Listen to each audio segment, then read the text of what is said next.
Have you ever found yourself on a train, maybe speeding along, 100 miles an hour, and just trusted it's going to stop exactly when it needs to? Yeah. Or maybe thought about how these huge, complex rail networks deal with, well, not just a simple part wearing out, but maybe a tiny mistake, something an engineer made years ago in the design phase. It's a huge amount of trust we put in them, isn't it? And it's not just about things being strong or reliable in a general way. Yeah. There's a really specific, deeply engineered philosophy behind that confidence. Exactly. So welcome to the deep dive. Today we're sort of pulling back the curtain on safety integrity in rail systems. Right. And this isn't just some dry technical term, it's a whole framework, really, a way of thinking that makes sure when you get on that train or when signals guide it down the track, there's this incredibly high level of confidence in all its critical functions. Yeah, our mission today is really to unpack the core ideas, the fundamentals that let engineers design, build, and crucially, maintain these incredibly safe railway systems.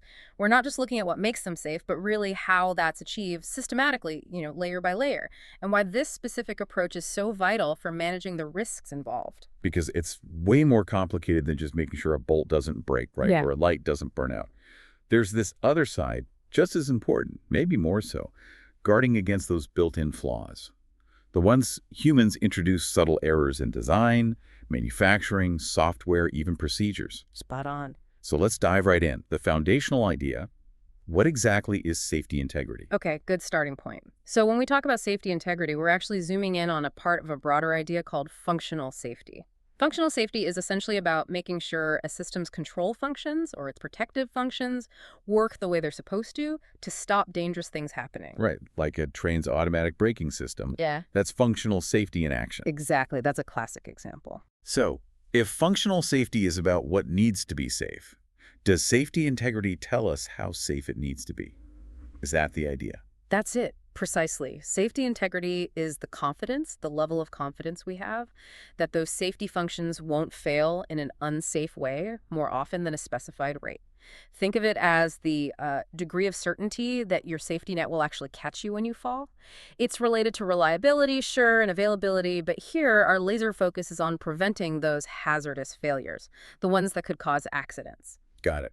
So not just it works, but it works safely and predictably. And the real core of building that confidence, that integrity, you said it, involves dealing with two different kinds of problems, like fighting two different monsters. Yeah, that's a great way to put it. You absolutely have to identify and tackle both what we call random failures and systematic faults. And the real trick, the art of safety engineering, is finding that right balance of measures against both. You can't just focus on one. Right. Ignore one and you're leaving a door open. Exactly. You leave yourself vulnerable. And this is where it gets really interesting, maybe a bit unexpected. Safety integrity isn't just for computers, right? It applies everywhere. Absolutely. That's a key point. It's a totally generic concept. Huh. It applies across the board to any technical system, really, regardless of the technology. Could be computers and software, could be purely electrical circuits, could be mechatronic systems, mechanical and electronic bits working together, or even purely mechanical things like a physical brake linkage. Okay, that's huge.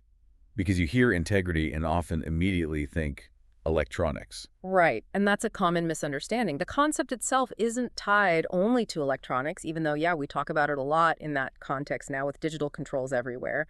And just as important, the broad idea of safety integrity is not the same thing as safety integrity levels or SILs. That's crucial. Okay. So integrity is the big picture philosophy. Yes, the umbrella concept, how we approach safety fundamentally. While SILs are a specific tool or method used within that philosophy, particularly for electronics.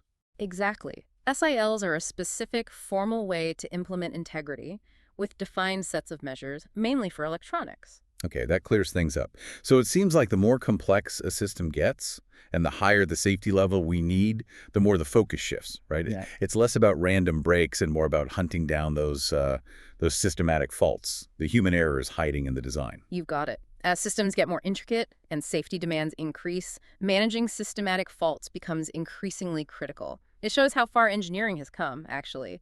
Getting that balance right, tackling both random and systematic issues, that's what delivers the safety integrity needed for today's complex railways. Okay, let's unpack those two types then, random failures versus systematic faults. They sound fundamentally different. Why is that distinction so critical for keeping trains safe? It really comes down to their basic nature. Let's start with random failures. Like the name says, they're, well, random. Statistically random. They happen because of physical processes, chemical degradation, just stuff happening over time, wear and tear. So like a component just giving out after a long time. We're getting hit by an unexpected power surge, things you can't really predict in a specific instance. Precisely. The causes aren't systematic. You can't point to a specific design flaw and say, that's why this particular resistor failed right now. It's the inherent randomness of the physical world. But you can predict them statistically, right? Over large numbers. Exactly. That's the key point that makes them manageable. They are quantifiable. If you look at enough of them over enough time, they follow predictable patterns, failure distribution curves. You can actually calculate a failure rate, like this type of relay fails on average X times per million hours. Okay, like a light bulb burning out or a bearing wearing down or, microchip getting zapped eventually. Classic random failures. We know they'll happen sometime, just not exactly when to a specific part. Perfect examples. We can model their likelihood across a whole fleet. Got it. So manageable through statistics and prediction. Now, systematic faults. These sound different. Sneakier, maybe? They are a completely different beast. Systematic faults are deterministic. That means they're caused by an error, and they will happen reliably if a specific set of conditions occurs, certain inputs, or a particular environment. If the trigger conditions are met, the fault shows up. Every time. Deterministic. Yeah. So not random at all. They're built-in traps waiting to be sprung. Essentially, yes. And here's the absolute crucial takeaway, especially for anyone studying engineering. Systematic faults are always caused by human beings. Somewhere along the line, a mistake was made. It wasn't randomware. It was an error in specification, design, manufacturing, coding, installation, even in writing the operating procedure. Okay. So it's not the component itself randomly failing. It's a flaw in its design or the software logic or how it was installed, something a person did, maybe without even realizing it. Exactly that. Let's think about concrete examples. Maybe an error in the safety requirements document itself. Someone wrote something ambiguous or just plain wrong. That leads to an unsafe design. Yep. Or a flaw in a circuit design. The engineer made a mistake in the schematic. Maybe it fails only when the voltage dips and the temperature is high. Or a mistake during manufacturing or installation, like connecting a wire to the wrong place or putting a sensor in backwards. Happens more than you'd think, I bet. No, definitely. And very common today. Bugs in software. Maybe a programmer missed an edge case in if-then loop, or even an incorrect procedure if the manual tells you to do something in a way that's actually unsafe under certain conditions. That procedure itself contains a systematic fault.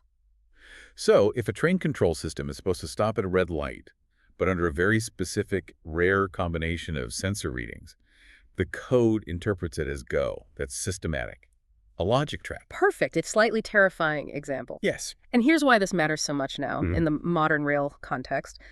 Today's equipment is incredibly reliable against random failures. We're really, really good at making parts that don't just break randomly. So for engineers trying to make things even safer, the main battleground now is overwhelmingly the systematic fault aspect. That's where the big safety improvements are found, moving from minimizing physical wear to eliminating those hidden human errors, those logical flaws. That makes total sense. Once you've mostly conquered random breaks, the next frontier is fixing the mistakes you built in. So achieving integrity means tackling both. But how do you balance that? If random failures have rates, like failures per hour, but systematic faults don't, you can't assign a rate to a design flaw. How do you compare them? It feels like comparing, numbers and concepts. You've absolutely hit the nail on the head. That is the core challenge. Since you can't easily quantify systematic fault scientifically, you can't say this bug will cause a failure 10.7 times per hour.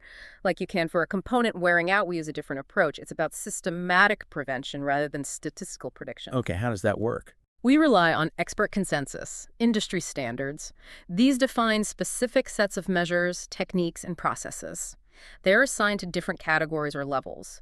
The idea is, if you rigorously apply these agreed-upon measures throughout the entire life cycle, from the very first idea through design, coding, testing, manufacturing, installation, operation, maintenance, right up to decommissioning. The whole 9 yards. The whole 9 yards, then those systematic faults are considered covered. Their likelihood is reduced so much that they become negligible compared to the remaining random failures. It's like a pact. Follow these extremely rigorous steps, prove you followed them, and we accept that the risk from human error is acceptably low. So like a super detailed, agreed-upon checklist for quality and rigor. designed to catch human errors before they become problems. And that brings us to safety integrity levels, or SILs. This is where they fit in, especially for electronics. Exactly. For those safety functions handled by electrical, electronic, or programmable electronic systems, basically, anything using electricity or code for safety. These specific sets of measures are grouped into safety integrity levels, SILs, typically SIL 1, 2, 3, and 4. With SL4 being the highest. Yes, SI4 represents the highest integrity, demanding the most stringent measures, the most rigorous processes, the most evidence. SIL1 is the lowest of the safety integrity levels, so if a function needs to achieve, say, SIL3, you have to meticulously apply and demonstrate that you've applied all the required SIL3 measures throughout its development. And crucially, you mentioned these measures are technology specific. What works for software isn't the same as for hardware, let alone mechanical parts. Absolutely critical point. The measures are always specific to the technology. You can't just take a software validation checklist and apply it to the metallurgy of an axle. That's why SILs, as formally defined in the standards, are so heavily focused on EPE systems. Right. And the railway sector has its own specific standards for this. Oh, yes, very much so. There are well-established, comprehensive international standards. You've got things like EN 50128 for software, EN 50129 for the overall electronic systems in signaling and control, and EN 50657 for software on the trains themselves, the rolling stock. These are basically the rule books, detailing exactly what measures you need for each SI level in rail applications. They cover everything. Okay, so SILs are the established framework, primarily for electronics. We said the concept of integrity applies everywhere, mechanical, pneumatic, mechatronic. How does safety integrity work for those functions? Do they have their own SILs or? That's a really important distinction, and yeah, it does trip people up sometimes. The core idea of safety integrity guarding against both random and systematic failures definitely applies and has been applied to mechanical, pneumatic, and mechatronic systems for decades. Think about a train's physical brakes, the couplers between carriages, the door mechanisms, hugely safety critical. Absolutely. So why don't we hear about SAF 3 mechanical brakes in the same standardized way we hear about SAF for electronics? What's the difficulty in standardizing it? That's the nub of it. Trying to create commonly agreed upon standardized SILs with specific prescriptive measures for these non-electronic technologies just hasn't really worked out the same way. People have tried, even within standards bodies. They looked at things like operational braking or door systems and tried to create maybe just 2 generic integrity classes that could apply to any technology. Yeah. Well, the problem was to make the measures generic enough to cover mechanical, pneumatic, and electronic possibilities, they became really high level, too vague, too abstract to be practically useful for engineers designing a specific mechanical part. They sort of lost their teeth, their prescriptive power. Oh, so making it universal made it impractical for specific applications. Pretty much. The idea of a single classification system with detailed, mandatory measures that work for every technology has largely been seen as unworkable. Doesn't mean the integrity concept is wrong for mechanics, just that a single set of SIL-like rules doesn't fit well. You can't easily capture the nuances of material fatigue, fluid dynamics, and software logic errors with the same checklist. So if there aren't standard SILs for, say, a mechanical brake system, how do companies ensure it's safe? How do they achieve that integrity? What do they do in practice? They still achieve it, absolutely, often through very rigorous internal rules or classification systems. You might hear internal company terms like high-level safety performance versus normal safety performance, or maybe Class A safety function versus Class B. So company-specific standards. Yes, often defined within their own certified safety management systems. These internal classes demand tougher measures against systematic faults for the higher safety levels. For example, for a high-performance mechanical part, the company might enforce incredibly strict quality requirements on their suppliers. Maybe only use suppliers with specific aerospace certifications. Can you give a more concrete example? Say, for a critical mechanical part, what specific extra steps might they take for that high-level safety performance? Sure. For something critical, like maybe part of the bogie structure or a key brake component, a higher internal class might require things like maybe mandating design diversity, having 2 separate teams independently design the same critical subcomponent and then cross-checking them. Okay, 2 sets of eyes catch more flaws. Exactly. Or demanding full material traceability right back to the raw materials, ensuring no dodgy materials slipped in, or requiring enhanced testing, like maybe 100% X-ray inspection on every single part, not just sample testing, way beyond standard QC. Wow. And definitely more expert involvement. bringing in more senior engineers, maybe independent safety assessors from outside the company for really deep design reviews and safety case assessments, and probably mandating much more extensive failure mode and effects analyses, FMEAs, or fault tree analyses, FTAs, to really dig into every conceivable way it could fail. So it's still that core philosophy, Yeah. systematically hunting down potential human errors, Yep. but using tailored technology-specific engineering practices defined internally rather than a universal SIL standard. Exactly. It's about achieving that same high level of confidence, just through measures appropriate for mechanics or pneumatics. And these internal rules are usually audited and need to meet overall regulatory safety goals, of course. It has to be applied responsibly, tailored carefully. Right, so we understand integrity, the failure types, SILs for electronics, and how other tech handles it. Now, how does this all cascade down in a real project? How do big system safety goals turn into demands on tiny components? This is apportionment and allocation, right? Yes, absolutely crucial stuff. And it starts, like all good engineering, with risk analysis, identifying the hazards. What could go wrong? How bad could it be?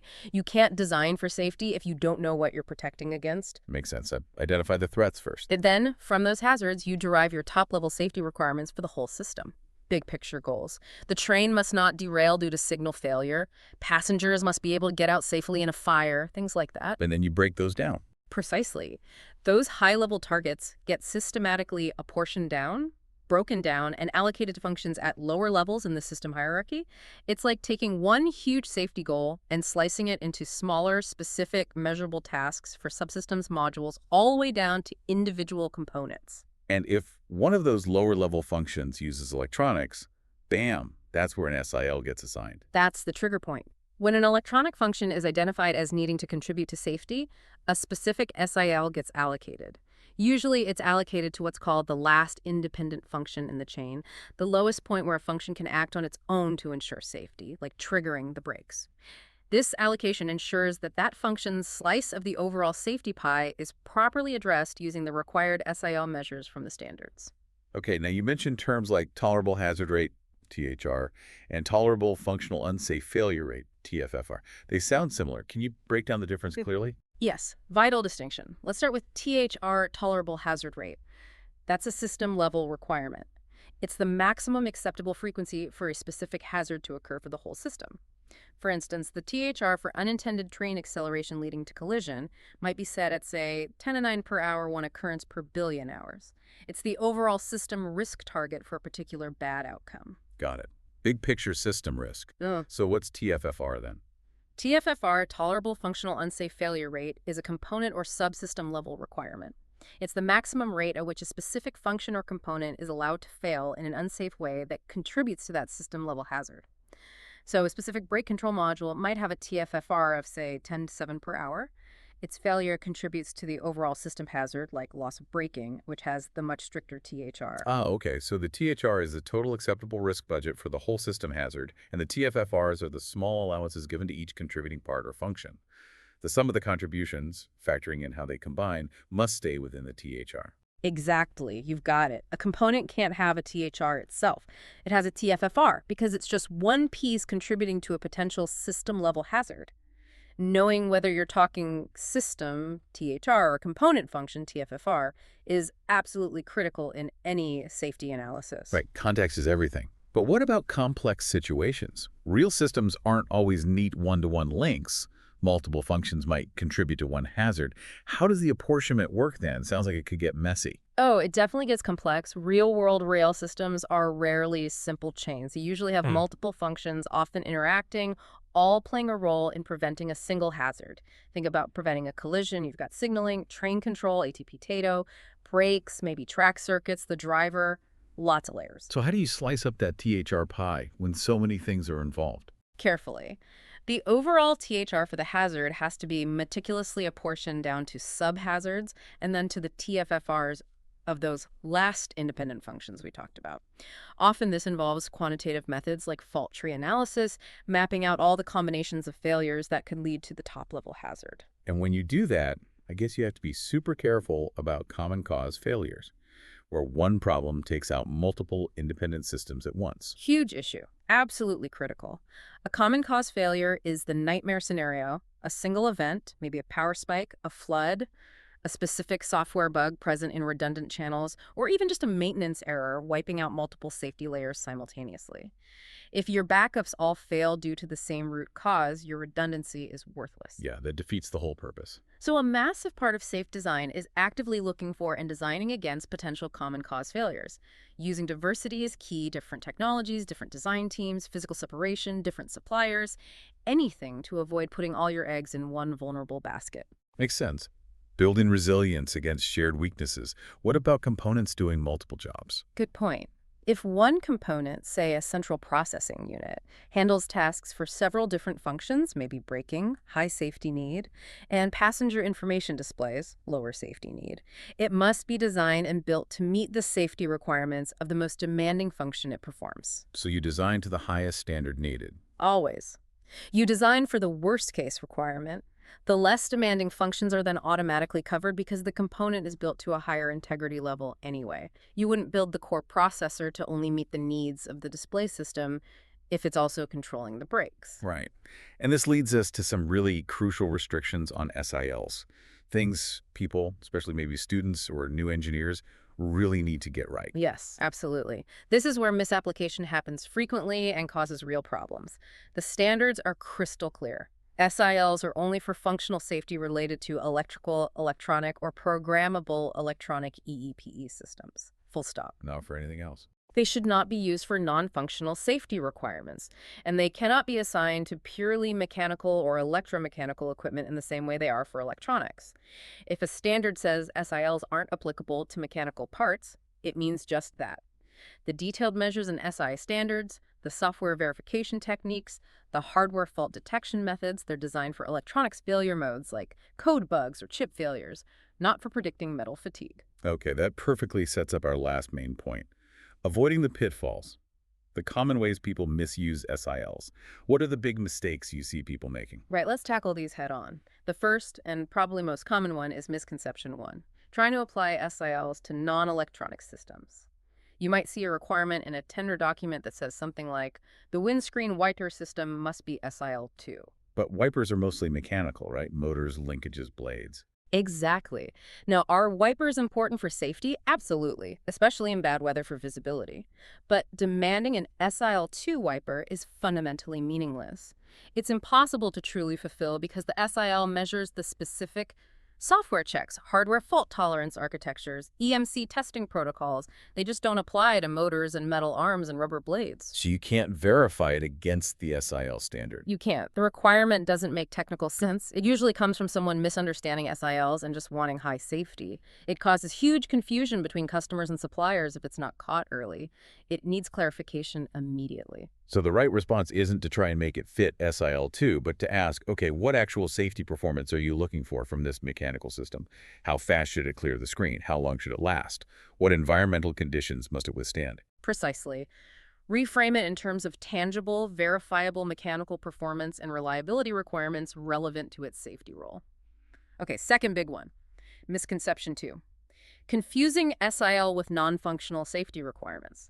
Remember, SILs are about functional safety, the system performing its intended safety action correctly, like braking when commanded.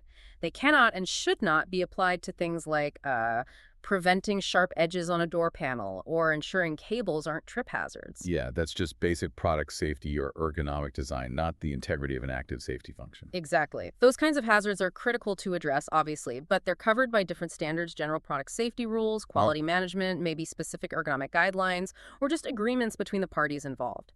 Slapping an SIL requirement on preventing cuts from sharp edges just shows a misunderstanding of what SILs are for. Got it. And the third one, you mentioned phrasing. Yes, misconception 3. Describing a component or system as an SIX, you hear it all the time. We bought an SI4 computer, or this is an SIL2 sensor. That wording is technically incorrect and misleading. Why? What's wrong with saying that? Because a component doesn't inherently possess an SIL in isolation. Its ability to contribute to a certain SIL level depends entirely on how it's used. The correct way to phrase it would be something like, this is a computer capable of being used in SIL4 safety functions, but only if all the necessary safety-related application conditions, the SRX, are met. Ah, the SRX. So it's about the context, how it's installed, configured, maintained, what software it's running, what other components are around it. Absolutely. The SRAs are the specific conditions defined by the component manufacturer that must be followed by the system integrator to actually achieve the claimed SIL capability. An SRA might say, for example, this sensor only meets SI2 if it's powered by a specific type of supply, checked by diagnostics every 50 milliseconds, and replaced every 5 years. If you ignore those conditions, you don't get SIL2 from that sensor in your system, no matter how good the sensor itself is on paper. It's the whole function, the whole application that achieves the SIL, not just one part on its own. That's a really important distinction. It's about the system, not just the piece parts. Okay, so let's try and wrap this up then, pull the main threads together. Okay, so the core message really is that this concept of integrity, especially for safety, is fundamental. It's the bedrock of modern safety engineering for anything complex. It forces engineers to think beyond just random failures, things wearing out, and to really grapple with systematic issues, those human errors, the design flaws, the hidden assumptions that can creep in. Right, tackling both sides of the coin. And while that idea of integrity applies everywhere, mechanical, electronic, whatever the really formalized, standardized approach with specific measures, the SILs we talked about, that's primarily pinned down for the electronic systems in rail, signaling, control systems, onboard electronics. Exactly. That's where the industry has really developed detailed consensus standards like the EN 512X series. For electronics, there's a very clear structured path defined by the SILs. And the absolute key for engineers working in this space is to understand and rigorously follow those rules for apportionment, taking the high-level system safety target and breaking it down correctly to the individual functions, applying the right SIL or other integrity measures. Yes, meticulously following those rules for apportionment and allocation as laid out in standards like EM 50126 Part 2, which covers the whole safety process, is what makes it all work. That discipline is what prevents the misuse we talked about and delivers genuinely safe systems across all parts of the railway: signaling, rolling stock, fixed installations. It's non-negotiable. It really sounds like a deeply systematic, incredibly disciplined approach, building safety in layer by layer, anticipating both random chance and human fallibility. It is. And that rigorous, dual-pronged approach tackling both random and systematic issues is ultimately what gives railways their impressive safety record worldwide. It's a massive, ongoing effort. So for you listening, whether you're deep into engineering studies, just starting your career, or maybe you're just fascinated by how these complex systems keep us safe, maybe think about this. Beyond the railway examples, how could this dual approach to integrity apply elsewhere? Thinking about not just random problems, but actively hunting for those hidden systematic faults, those built-in human errors or assumptions. How might that change how you tackle complex challenges? In design, troubleshooting, maybe even just everyday problems, where are the unseen systematic risks hiding? Something to mull over. Definitely food for thought. Thanks for joining us on this deep dive. We'll catch you next time for another look beneath the surface.